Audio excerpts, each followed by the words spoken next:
ओम वक्रतुंडो महाकाय सूर्यकोटि समप्रभं निर्विघ्नं कुरु मे देव सर्वकार्येषु सर्वदा।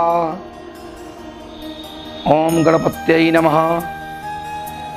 हम पंडित अरुण मिश्र भारद्वाज आज कार्यक्रम धार्मिक दृष्टिकोण के माध्यम से धार्मिक दृष्टिकोण में +1 टेलीविज़न के माध्यम से कार्यक्रम धनतेरस विशेष लेकर के उपस्थित भइल बानी कि धनतेरस का हो, एमे का करे के चाही, एकर खरीदारी में धनतेरस के दिन का खरीदला से अच्छा होला आ का ना खरीदे के चाही।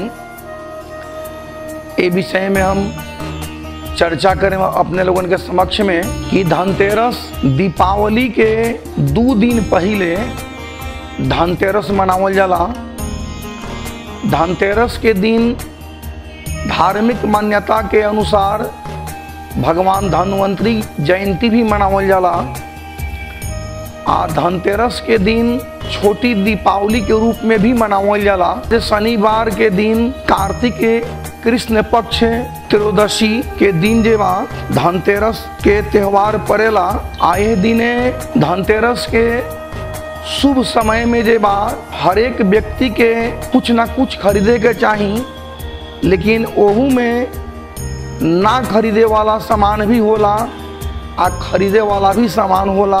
धनतेरस के जेबा खरीदारी के समय 6 बजे सुबह में ना खरीदी, दोपहर 12 बजे में के दिन में ना खरीदारी करी, शाम के 6 बजे के समय में खरीदारी ना करे के चाहिए, आ रात्रि के मध्य रात्रि में 12 बजे के रात्रि में खरीदारी ना करे के चाहिए।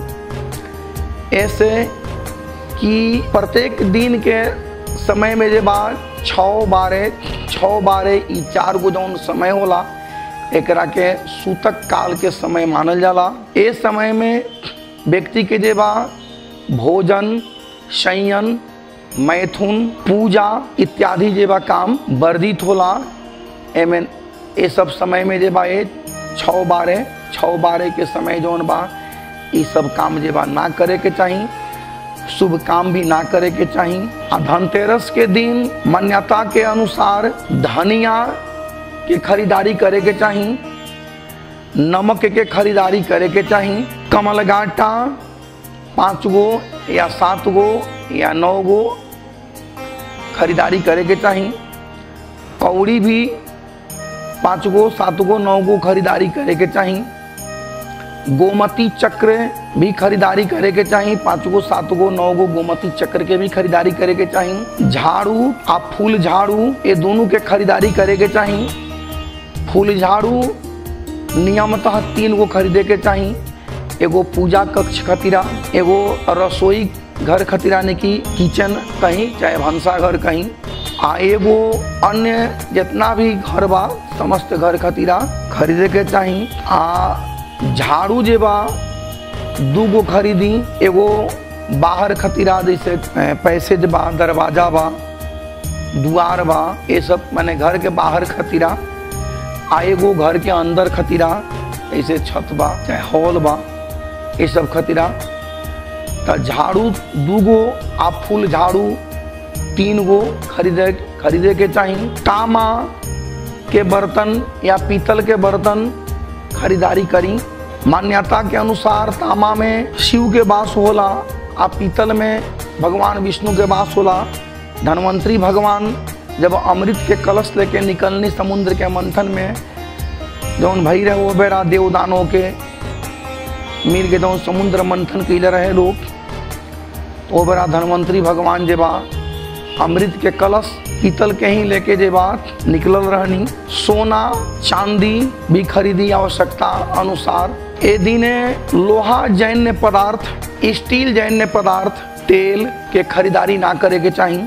शीशा यानी कि कांच के सामान, प्लास्टिक के सामान ना खरीदारी करे के चाहिए। चप्पल जूता ई सब के खरीदारी ना करे के चाहिए। ओकरा बाद में धारीला नोखीला ये सब वस्तु के खरीदारी ना करे के चाहिए। ऐसे कि स्टील जैन पदार्थ जौन होला तो स्टील राहु के प्रतिनिधित्व करेला, लोहा जैन पदार्थ शनि के प्रतिनिधित्व करेला। तो ये दिन धनतेरस के दिन लोहा जैन स्टील जैन आ कांच के सामग्री जे बा उ सब राहु के प्रतिनिधित्व करेला, लोहा शनि के प्रतिनिधित्व करेला। तो धनतेरस के दिन राहु आ शनि के घर में आमंत्रित ना करे के चाहिए। ओमे ये सब सामान के छोड़ करके धनिया, कमलगट्टा, हल्दी गांठ वाला धनिया, खड़ा धनिया, गोमती चक्र, कौड़ी, नमक, झाड़ू, फूल झाड़ू, सोना चांदी तांबा पीतल ये सब के खरीदारी करे के चाहिए। मान्यता है कि आज के दिन के धनतेरस कहल जाला। तो धनतेरस काहे कहल जाला कि आज के जौन दिन है धनतेरस, तो तिथि में त्रयोदशी आ दिन में धन, यानी कि धन जोड़ तेरस मिलावल जाई तो एक धनतेरस बनी। तब मान्यता है कि आज के दिन ये सब के खरीदारी जौन होला, धनिया के खरीदारी होला, धनिया से लक्ष्मी प्रसन्न हुई ने तो 13 गुना धन जेबा व्यक्ति के बढ़ जाला। ऐसे विशेष रूप से ये सब के खरीदारी करी, लेकिन ध्यान रहे मोमबत्ती भी ना खरीदी धनतेरस के दिन। आज के दिन मोमबत्ती के भी खरीदारी ना करी। लेकिन एगो चीज के रुआ ध्यान दें कि देखा ही इसकी काम जेबा मत करें लोगन, आपन सामर्थ्य के अनुसार ही सामग्री खरीदें लोगन। अगर रुआ लोगन के लगे आर्थिक स्थिति कमजोर बा तो बाजार में से 5 रुपया के धनिया आप बतासा खरीद लेम लोगन। धनतेरस के बतासा के उत्तम मानल जाला खरीदला से। तो धनिया बतासा रुआ लोगन खरीद के ले आए, भगवान धनवंतरी रुआ लोगन पर बहुत प्रसन्न होके। आ धनिया के जे बा लक्ष्मी पूजा के दिन माता लक्ष्मी के चरण में समर्पित कर दे। आ लक्ष्मी पूजा के बाद में जे बा वो धनिया के अगर जगह प्रशस्त बा तो मिट्टी में ओकरा के बो दे हम लोगन, बाड़ी में या कोला में। आ यदि प्रशस्त जगह नहीं खे तो छत पर गमला बा, वो गमला में वो धनिया के बो दे हम लोगन, बहुत उत्तम फल होला। ए तरह रुआ लोगन करें। आ धनतेरस के दिन देखा इसकी काम मत करें लोगन, कर्जा के भार में मत डूबे लोगन। जहाँ सोना खरीद ले तो हम सोना खरीदी, चांदी खरीद ले तो हम चांदी खरीदी। ऐसे कि भगवान धनवंतरी 5 रुपया के धनिया बतासा रुआ लोगन खरीदे और से भगवान प्रसन्न हुई ने। धनतेरस के दिन जे बा विशेष रूप से 4 गो दिया जलाए हम लोगन। एगो दिया मुख्य दरवाजा जौन घर के बा मेन गेट, वो मुख्य दरवाजा के पास दक्षिण विमुख कर करके एगो दिया जला दे हम लोगन, घी के बत्ती। दूसरका दिया रसोई में, तीसरा दिया तुलसी जी के गमला में यानी कि तुलसी जी के पास में, आ चौथा दिया जे बा पूजा कक्ष में जलाए हम लोगन। ऐसे रुआ लोगन के समय बहुत अच्छा रही। मुख्य दरवाजा पर जौन दिया जलाए हम लोगन ओसे दक्षिण में मुँह करके दिया के लो दक्षिण होके के चाहिए, पितृ प्रसन्न होके ला लोग। तुलसी के लगे रुआ दिया जलाए उसे माता लक्ष्मी प्रसन्न होखी ने, धन के वृद्धि होला। पूजा कक्ष में दिया जलाए हम लोगन उसे और कुल देवता के प्रसन्नता होला। और रसोई कक्ष में रुआ दिया जलाए तो घर में के भंडार में रसोई में सब प्रकार के उन्नति होला। एक प्रकार से बात धनतेरस विशेष में हम रुआ लोगन के लेके धनतेरस में कैसे का करे के चाहिए ये चीज रुआ लोगन के लेके समक्ष प्रस्तुत कैनी। अब जे बा हम कार्यक्रम धार्मिक दृष्टिकोण से +1 टेलीविजन के माध्यम से अपन समस्त +1 टेलीविजन के यूनिट लगायत समस्त दर्शक वृंद से विदा लेवे के चाहता नहीं। एक प्रकार से आज के प्रोग्राम में कौन प्रकार के सुझाव प्रतिक्रिया होके तो रुआ लोगन दे हम आशा राखें। तब तक के लिए हम पंडित अरुण मिश्र भारद्वाज धनतेरस विशेष कार्यक्रम से विदा लेवे के चाहता नहीं। धन्यवाद। जय माता लक्ष्मी।